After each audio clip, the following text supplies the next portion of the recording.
At 19, she was married off, still innocent, to a poor farmer.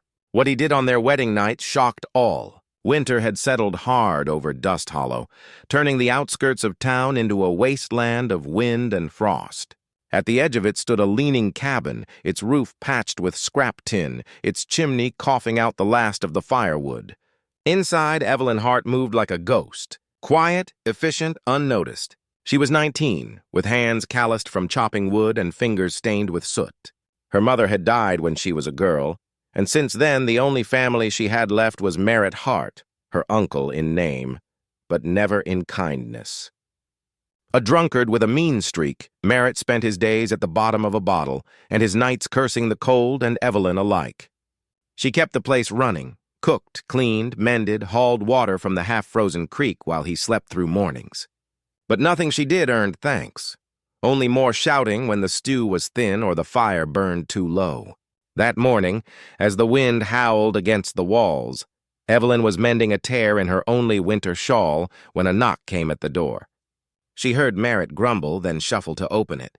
A moment later, a deep voice replied, "I've come to discuss the loan, Mr. Hart. I thought we might resolve this amicably." Evelyn's fingers paused in the middle of a stitch. The man at the door was Jesse Callahan. Not long ago, he'd owned the biggest ranch beyond Dust Hollow. He had livestock, workers, and a wife whose laughter echoed like spring. Then came the illness, the storms, the failed crops. His wife passed away. His wealth vanished soon after. Now he was a widowed farmer with 2 kids and a home barely holding together, but his sense of honor kept him standing tall. He stood there with snow dusting his shoulders, hat in hand, looking far from the man Merritt had once borrowed from. "I'm not here to seize your home," Jesse said evenly, "but I'll request something reasonable. Wood, work, or a piece of land if that's what you can offer." Merritt snorted, bottle already gripped tight. "Land? I've got nothing but headaches and an extra mouth to feed that isn't even mine." With a vicious chuckle, he dragged Evelyn forward from the corner where she'd been trying to fade into the shadows. "Here," he slurred. "Take her. 19. Still untouched. Never been kissed by a man. Marry her and we'll call the debt even." Jesse blinked, taken aback. "What in God's name are you suggesting?" "She's mine to give away. She eats my food, sleeps under my roof. You want something worthwhile? Take her." Evelyn stayed silent, her breath trapped in her chest like a snare closing tight. Jesse stepped back. "I'm not here for this," he said firmly. "I don't trade in people. I came to talk man to man." But then he looked at her. Truly looked. Her hands were chapped from the chill, skin cracked and bleeding. A bruise faded yellow under her sleeve. Her eyes showed no resistance, just an empty calm, as if any hopes she'd once held were buried deep beneath the need to endure. And yet when she finally spoke, her voice remained steady. "If this is the only path out of here, I'll take it." A heavy quiet hung between them. Then Jesse nodded once. "I'll accept her," he said softly. "But I won't lay a hand on her. Not unless she wants it." Merritt laughed. "Do as you please, cowboy." He had no idea or concern that he'd just handed over the only soul who'd ever brought a spark to his barren existence. Jesse helped Evelyn onto his horse. She sat behind him, hands shaking, not from the freeze, but from the burden of change settling in. As they rode off, the wind whipped through the valley. Neither said a word. But for the first time in years, Evelyn didn't feel like she was stepping into another prison. She was heading toward something different. She just couldn't name it yet. She wasn't sure what stung worse, being traded like livestock, or feeling thankful to the man who'd accepted her as if she were worth rescuing. The Callahan farm sat on the edge of the valley where the trees gave way to wind and silence. It was a house built by hands that had known loss, small, lean, with shingles that rattled when the gusts came down from the mountains. Snow piled on the windowsills like sleep that never melted. Evelyn stepped off the wagon and into her new life with stiff fingers and quiet steps. Inside, the house smelled of smoke and earth. There were 3 wooden chairs around a rough-hewn table. A tin kettle on the stove hissed half full. The roof leaked into a tin bucket. The bed in the corner was barely wide enough for one, and the fire in the hearth crackled as if holding on out of pity. 2 small faces peeked from behind a hanging quilt. "That's Caleb," Jesse said, pointing to the older boy. "And Ruthie, she is 4. Caleb's eyes were sharp, suspicious. Ruthie clung to the fabric and blinked like a fawn in tall grass. Evelyn nodded, heart thudding. Hello? No answer. That night, Jessie made them supper, if it could be called that. Watery porridge, no salt. Evelyn offered to help, but burned her hand on the kettle and dropped a spoon. Her cheeks flushed with embarrassment. Later, alone in her corner room, she sat on the edge of the straw-stuffed mattress, unrolling her sleeves to see her palms, cracked from washing, fingertips raw. A knock on the door startled her. It was Jesse. He did not look her in the eye. He held out a small jar, half-used with waxy yellow salve inside. "Bear fat, it helps." "Thank you," she whispered. He left without another word. In the mornings, Evelyn rose before dawn. She tried to wash vegetables in the water bucket, only to find the top layer frozen. Her hands bled from scrubbing. The broom splintered. She oversalted the stew. Ruthie cried at the table, wanting her mother. Caleb crossed his arms, eyes full of silent judgment. One afternoon, Jessie handed her a hatchet. "I will show you how to split kindling. You will not last long here without knowing." Evelyn looked at her blistered palms. "I suppose soft hands do not belong out here." "They belong," he said, "but they do not last." So she learned slowly, stubbornly. They boiled wild mint for tea. Jessie showed her how to use 2 fingers and a thumb to start a fire faster. He taught her the rhythm of the axe, the trick to catching falling snow in a tin cup for cleaner water. She tried to joke one evening after Ruthie had fallen asleep with her thumb in her mouth. "I thought I was marrying a man. Turns out I got 2 grumpy children with it." Jessie smirked. "You got the better end of the deal. Children do not talk back as much," Caleb from the corner muttered. "I heard that. Then came the night she burned the cornbread." It had started as a simple supper. Evelyn wanted to surprise them. She found cornmeal, lard, and a pinch of dried sage in the cupboard. She stirred, poured, baked, but the fire was too hot. The bread blackened within minutes. When she opened the oven door, smoke gushed out like a beast. It filled the cabin, making Jessie drop his cup, and Ruthie burst into tears. "Open the window!" Jessie shouted, coughing.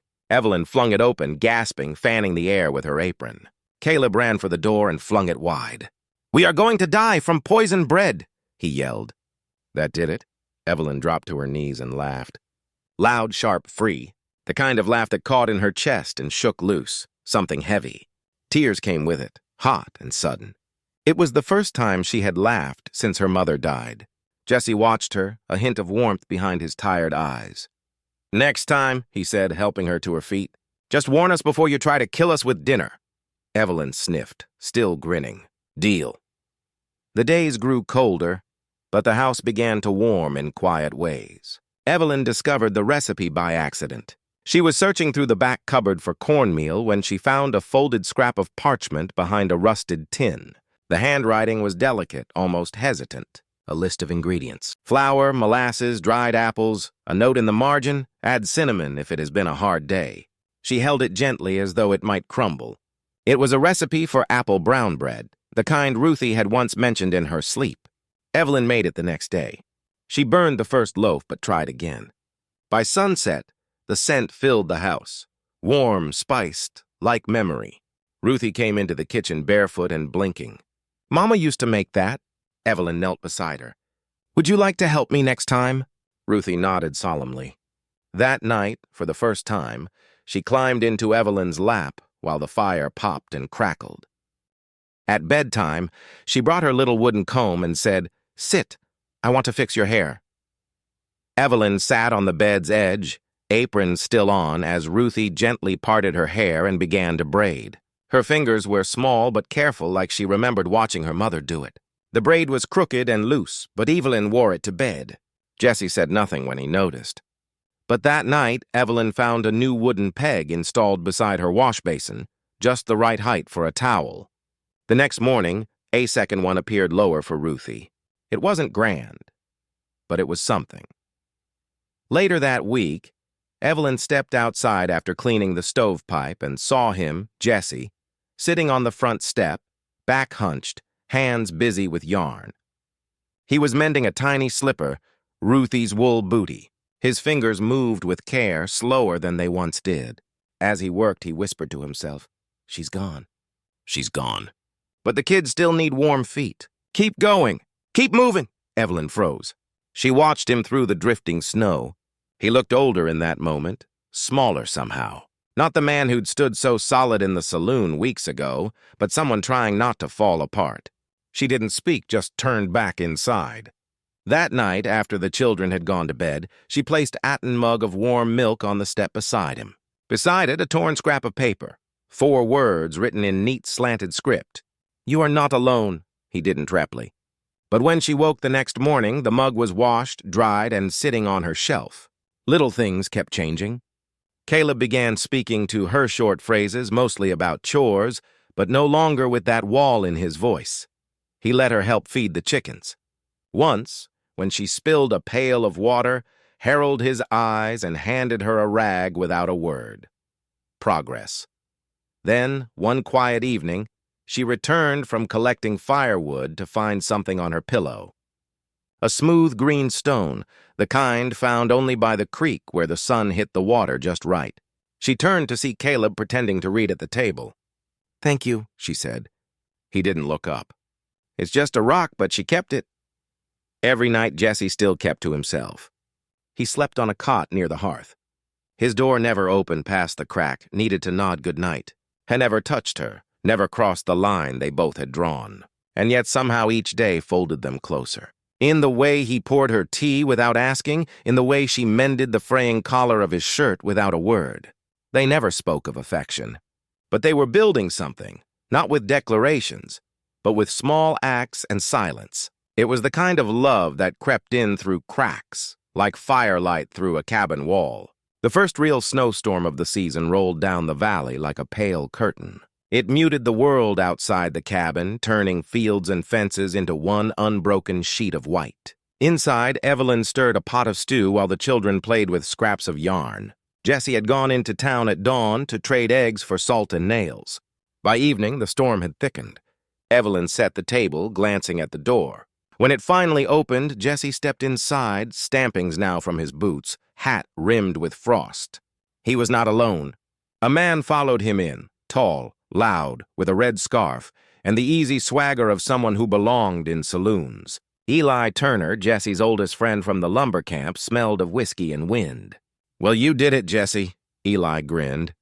"Took yourself a young wife, did you? Smart man. House looks better already." Jesse set the basket down, jaw tightening. "Eli, watch your mouth." Eli smirked. "Come on. We all know why a man takes a girl like that out here. Cold nights, empty bed. That is enough," Jesse snapped. Evelyn froze by the stove, ladle hovering. She wanted to disappear, but her feet felt nailed down. Eli chuckled. "No shame in it." "Hell, if I had the chance, I did not marry her for that," Jesse said sharply, voice low but heavy. "I took her because she had nowhere else to go. Out of pity, not love. Silence. Only the fire popped." Evelyn's heart stumbled. Out of pity, not love. The words rang like a bell. She set the ladle down, quiet and careful. She could not breathe, could not look at him. She excused herself in a whisper the men did not hear, and went to her room. Her hands shook as she folded her few clothes into the burlap sack. She laid Ruthie's little wool shoes on the pillow and smoothed them with her palm. By the time the stew was ready, Evelyn was gone. Ruthie woke at midnight, coughing from the dry air, calling for Mama Evelyn in a hoarse voice. When she saw the bed empty, she wailed. Caleb tried to soothe her, but her crying turned frantic, breaking into sobs. Jesse came in from the barn, wiping his hands. "What is it?" "She is gone," Caleb said. "Her bag, it's gone!" Ruthie cannot stop crying. Jesse felt the blood drain from his face. He crossed the room in 2 strides and opened her door. Empty. The bare fat jar still on the shelf, the towel on the peg, and on the bed, the shoes. He picked them up slowly as if they were fragile. His throat ached, Ruthie's sobs turned to hiccups. She reached for him. "Papa, find her, please." "I will," he said, voice cracking. "I will bring her back." He knelt, pulled on his boots, grabbed his coat, and shoved his hat on. Caleb stood in the doorway, wide-eyed. "Stay with your sister," Jesse said.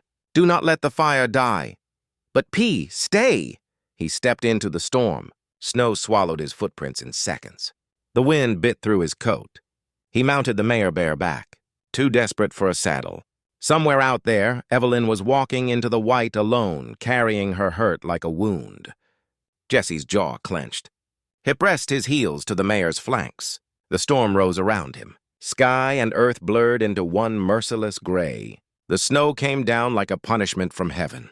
Jesse's horse fought the wind with every step, nostrils flaring, hooves sinking into the white. Visibility had vanished. The world was a swirling blur of gray and silence. He rode with only instinct and memory to guide him. Scanning the tree-line, the hills, the old paths no one walked anymore. Then, just as he rounded the bend near the edge of Weller's Bluff, he saw it. A sagging, weather-beaten cabin half buried in snow. An abandoned trapper's hut, long since left to rot. Smoke did not rise from the chimney. The door hung crooked. He jumped from the horse before it fully stopped and yanked the door open. She was there, curled on the floor beneath a mauve-theatin blanket, her back to the wall. Snow clung to her skirt. Her boots soaked through. Her lips were blue. Her eyes barely opened. Evelyn. He dropped to his knees, shaking snow from his shoulders, hard in his throat. She blinked slowly, confusion and recognition fighting behind her gaze. You came? Of course I came. He shrugged out of his coat, wrapped it around her shaking frame. God help me, Evelyn. I did not mean it. You were never a pity. Her teeth chattered too hard to speak. Jesse pulled her closer to the fire-ireless hearth and cradled her against him, pressing her frozen fingers between his palms. Herbity trembled against his chest like a wounded bird. I am sorry, he whispered, forehead to hers. I do not know how to say things right. Never have. She did not answer, just clutched the coat tighter. He cleared his throat, voice thick. I wake up every morning and think about whether you have eaten. I check the kettle to see if you made tea. I watch the light in your room and wonder if you slept at all. He swallowed. I never think about myself anymore. Not since you came. Her breath hitched. And I know I never touched you because I promised I would not. But I think about your hands when they braid Ruthie's hair. I think about how you hum when you cook, even when it is just potatoes. She began to cry quietly at first, then harder. Her face pressed into his shoulder. Why? She whispered. Why are you so good to me? He exhaled a long, ragged sound. Because, he said, his voice low, trembling, you are the first person who ever stayed after seeing that I have nothing to give.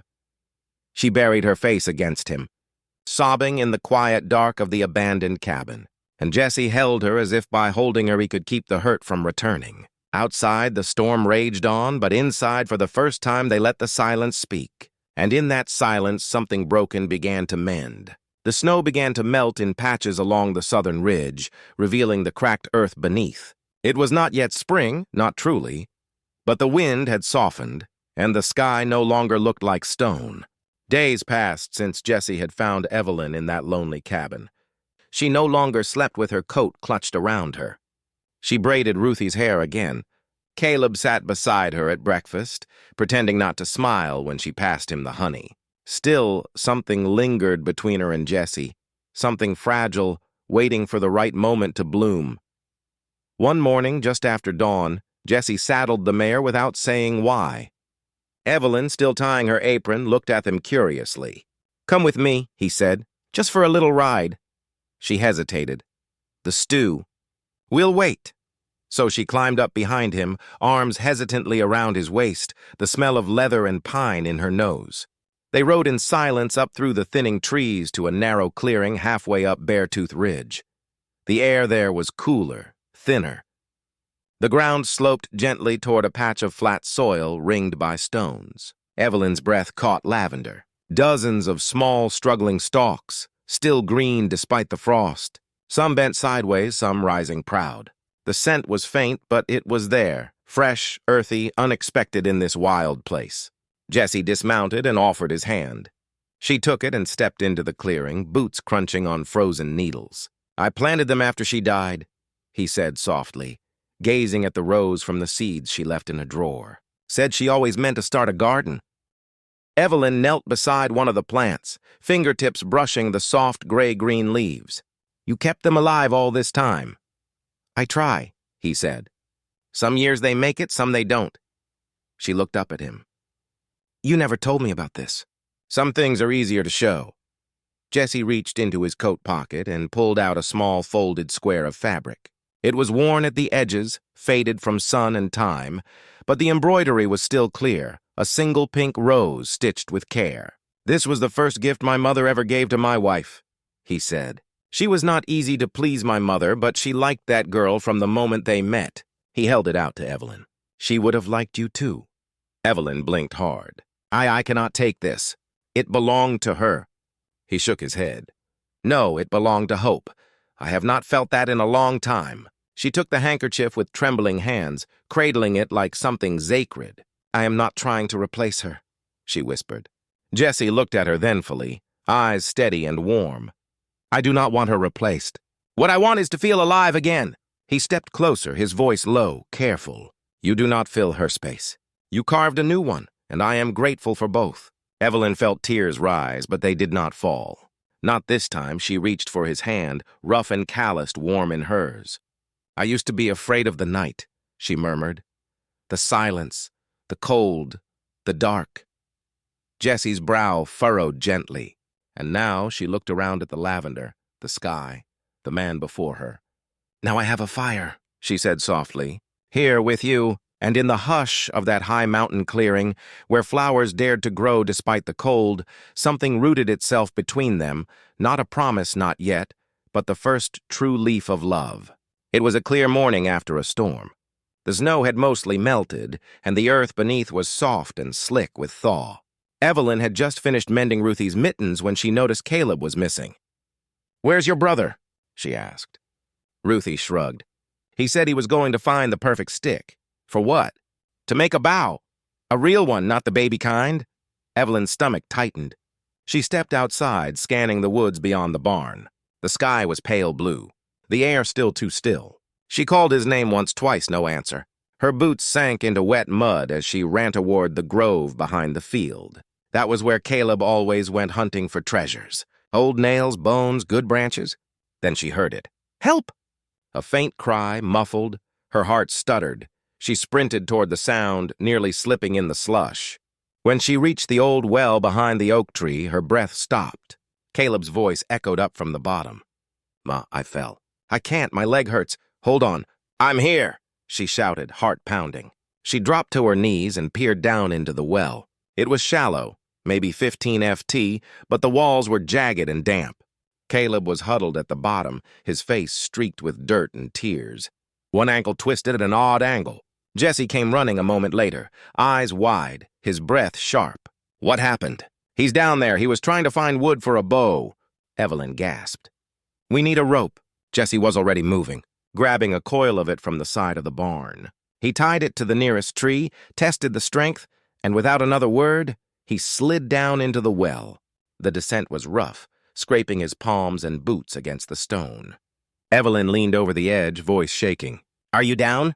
"I'm here," Jessie called from below. "He's banged up but alive." "We're coming up. Get ready." She braced herself, wrapping the rope around her arms. As Jessie began tying it under Caleb's arms, the boy whimpered, teeth chattering. "Ready!" Jessie shouted. Evelyn pulled. The rope burned her palms raw, the strain shooting up her shoulders. Inch by inch, Caleb rose into view. Dirt smudged across his cheeks, eyes wide with fear. "You're okay," she whispered, tears streaking her face as she hauled him out and into her arms. "You're okay, baby." But Jessie had not followed. She turned back toward the well. "Jessie?" There was a grunt from below. I slipped. "My ankle's gone bad. I can't climb out." "Then hold tight," she said, wiping her face. "I'll pull you up too, Evelyn." "No, your arms." "Don't argue with me," she snapped. She looped the rope again, this time lower, braced her feet, and began to pull. Her muscles screamed. The rope tore at the skin on her palms. Her shoulder jerked painfully with each tug, and something popped, a sickening sound, but she kept pulling because he was hers now. All of them were. When Jessie finally emerged over the edge of the well, gasping, dragging his bruised leg behind him, Evelyn collapsed beside him, her breath ragged, arms shaking, one shoulder already swelling. Caleb rushed into her arms, clutching her around the neck. "Mama," he sobbed. "Don't ever leave me again, ever."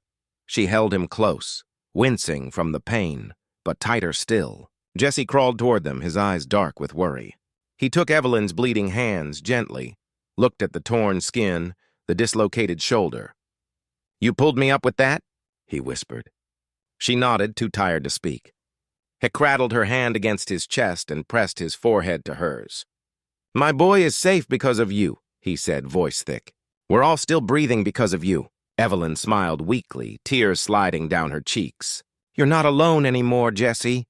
He pulled both her and Caleb into his arms, holding them like they were everything, because they were. Summer came late to Dust Hollow that year, but when it arrived, it draped the valley in color. The lavender patch on Beartooth Ridge, once pale and struggling, now bloomed wild and thick, humming with bees and sunlight.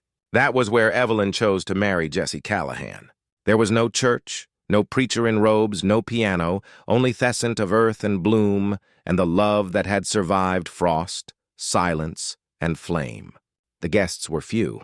Caleb, in his only button-up shirt, standing proud. Ruthie, clutching a bouquet of wildflowers, hair braided by Evelyn Jans, and Mr. Lyle, the blacksmith who had known Jesse since boyhood and could bless a union. Evelyn wore a simple cream dress stitched by her own needle. Her hair was pulled back with a ribbon.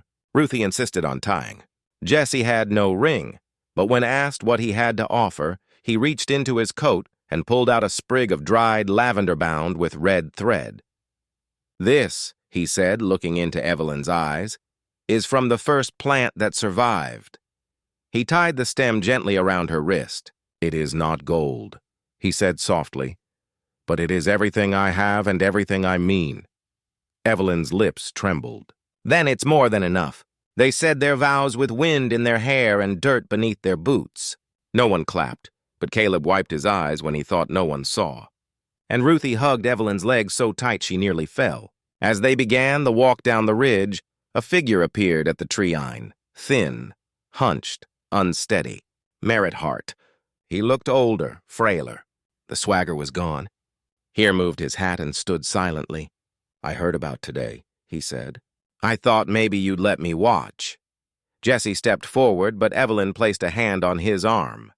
She walked alone toward her uncle. The wind tugged at her dress. "I'm sorry," Merritt said, voice rough. "I was drunk. I was stupid. I thought I owned you. I didn't.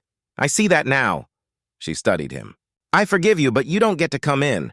You stood outside my life too long." He nodded. She turned and walked back to the family she chose, the life she built. Not from escape, but from courage. Autumn came fast. On the first night of winter, Evelyn stood by the fire, hand resting on her belly, the curve just beginning to show. Jesse came up behind her, wrapped his arms around her waist, and leaned his cheek to hers. "You are glowing," he murmured. "It might just be sweat," she laughed. "No," he said, voice low. "It's something else." She turned in his arms. "Tell me," she whispered. He kissed her brow. "You are not just my wife. You are the one who saved my soul." They stepped outside. The world was hushed with snow. The children ran after them, scarves flapping. Caleb carried a shovel. Ruthie held a tiny white fir sapling Evelyn had picked weeks ago. Together, they dug a hole beneath the lavender ridge. Evelyn laid the sapling into the earth. Jesse covered it gently with soil. Caleb poured water from a tin cup. Ruthie pressed a smooth stone beside the roots. "What do we name it?" Ruthie asked. Evelyn looked up. Snowflakes landed on her lashes. "Hope," she said, "because if snow still falls, love still grows." Jesse nodded, pulling her close as the snow began to dance. And beneath that wide white sky, their love stood rooted, quiet, stubborn, and alive. And so, under the weight of snow and silence, something bloomed that even time could not bury. Not pity, not convenience, but the love forged in hardship, held together by lavender, laughter, and second chances. Evelyn was never meant to be someone's debt. She became someone's dawn. And Jesse, the quiet farmer who thought he'd buried all hope with his first love, learned that sometimes the heart can bloom twice. If this story stirred something in you, a tear, a sigh, or a warm ache in your chest, hit that like button and subscribe to Legends of the Wild West stories for more tales of passion, sacrifice, and redemption in the rugged frontier. Because out here, where bullets missed, hearts didn't.